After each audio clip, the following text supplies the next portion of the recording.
couple of rollouts, juking the same defender a couple of times, and then finding Justin Jefferson 71 yards in the pitch and catch. Here's what Burrow had to say. It was all improvised. Justin ran a 6-yard hitch route and saw me scrambling and just took off deep.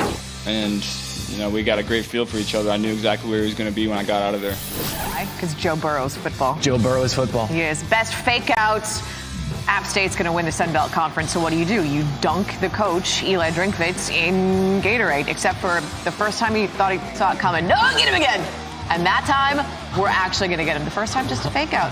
Sun Belt Conference champs again, 45-38, the win over Louisiana. Boone at noon. Saturday's best get off me. How about Jalen Hurts faking the handoff, throwing to CeeDee Lamb, and look at what Lamb does to the defender. No, And then the stutter step is cruel and unusual in terms of punishment.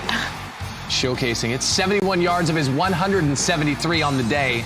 325 total yards for Jalen Hurts. But, this play belongs to CeeDee Lamb as OU wins in OT. 32-23. Best recovery. Over Baylor. Yes, best recovery. You're going to have to follow me on this one because it's Monmouth and it's James Madison, second round of the FCF playoffs.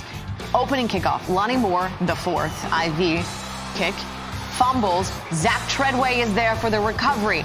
Now that's a great recovery, right? Except for this is an even better recovery.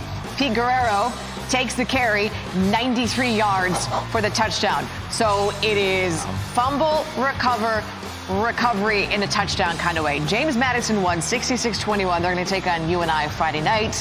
In the next round, that's on ESPN 2. All right, let's get to the ACC championship game, and this has been all Clemson for 4 straight years coming in. Clemson's looking to win its 5th straight ACC title. They've won their last 6 games by 35 points or more. That seems like a lot. Taking on Virginia, and congrats to the Hoos for making it this far. There's Trevor Lawrence scrambling, finding T. Higgins. Look at this grab from Higgins. Look at that. He's pointing. He's telling the referee, like, sir or madam, my foot is there. The divot I made is right there as well. The receiving numbers for Higgins, glad you asked, 182 yards. That's an ACC championship game record. 3 touchdowns on top of that, 3 receiving touchdowns. Clemson wins, pulling away. 62-17 is your final. 45-point win, the 3rd largest in championship game history. That's not just ACC, that's championship games. And that 45-point win means the Tigers have now outscored their opponents by 467 points this season. They're just the 4th ACC team to do that by 400 or more in a season in conference history. Fun fact, the other 3 teams, you can take this with you throughout the day, sprinkle it around. The other 3 teams to do it have gone on to win the national championship the same year.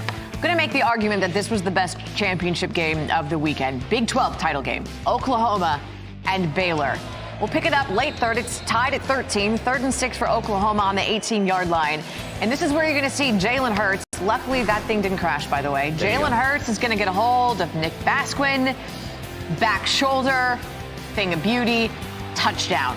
So Oklahoma out front, 20-13.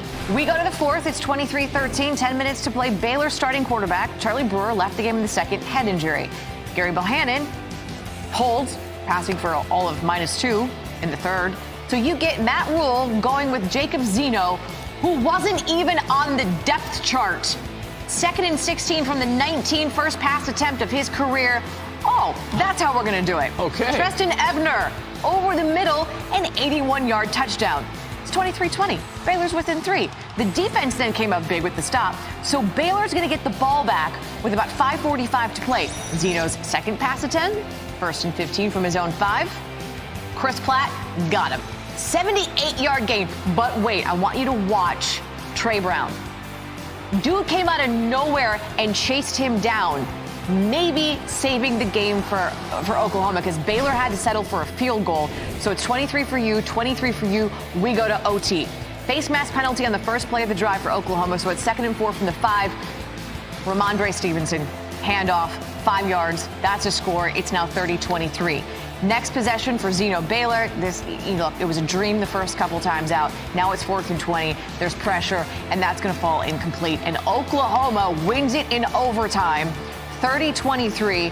It's the Big 12 title. The Sooners are 12-1. That should put them in the college football playoff, right? There's a narrative out there that the SEC is a different animal, but the Big 12 is tough. Has really good teams. Baylor, they're a really good team, very physical team.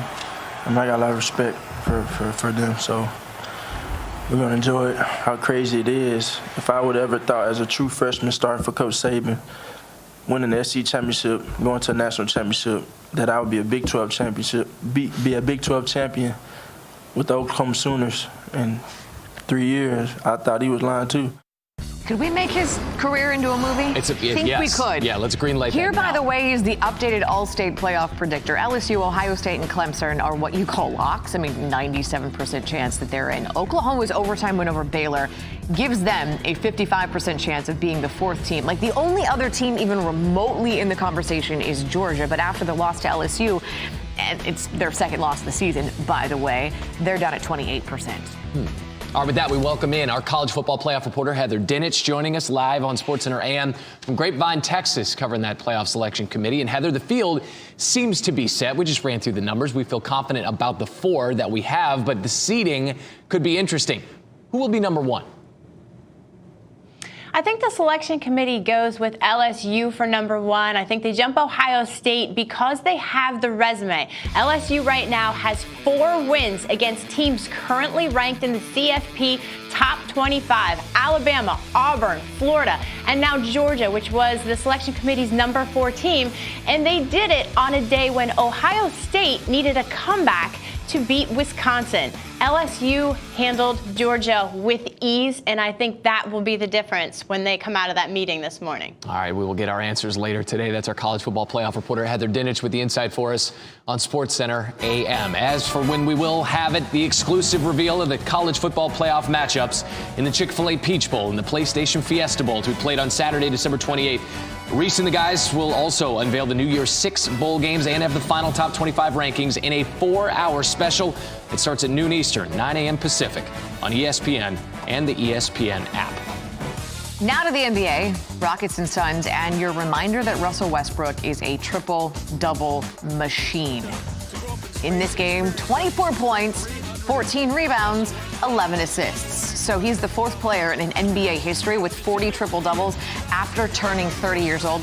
Reminder, Westbrook just turned 31 in November. So pretty solid game there. We'll see more from him later. But first, we got to get to the chippiness. Second quarter, Suns down 8. Dario Saric to Devin Booker. Booker nailing that 3. He had 35 points, 5 assists, and a side of the aforementioned chippiness. Fourth quarter, Rockets up 5. James Harden steals that one from Ty Jerome, fouled by Booker. Let's just calmly, rationally discuss this over some tea and crumpets, shall we? Okay. Technicals for everyone. You get a technical, and you get a technical. It was like Oprah was there, handing out a few of her favorite things. Sure. Right?